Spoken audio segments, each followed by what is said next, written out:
Voici le deuxième journal de ma grande-tante Cécile, 13 ans, qui quitte 1914 sans regret et aborde 1915 avec un petit peu d'espoir et beaucoup d'inquiétude. Je vais vous en lire des extraits. Jeudi 31 décembre 1914. Je termine mon cahier avec l'année 1914 que je vois finir sans regret, car elle nous a apporté beaucoup d'ennuis, entre autres la guerre dont j'ai parlé plus loin, et la mort de notre pauvre grand-mère qui nous a fait beaucoup de chagrin et qui nous fait un grand vide. Je dis donc adieu à cette année avec joie, en souhaitant à l'autre qui vient la bienvenue, espérant qu'elle sera meilleure pour tout le monde.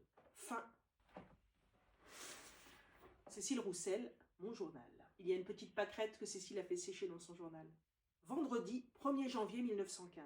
Aujourd'hui, jour de l'an. Je reprends mon journal. Quel triste commencement de l'année. Sans père.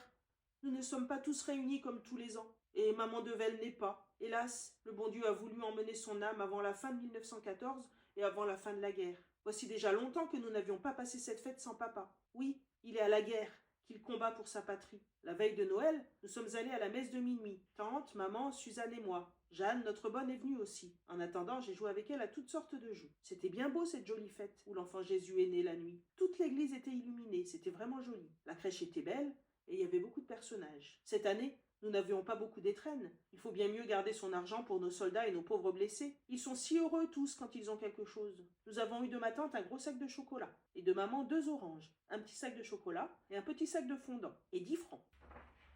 La terrible guerre que l'année 1914 a commencé, j'espère qu'elle sera finie dans le courant de l'année 1915 pour la belle fête de Pâques. Hélas, elle ne sera encore pas finie.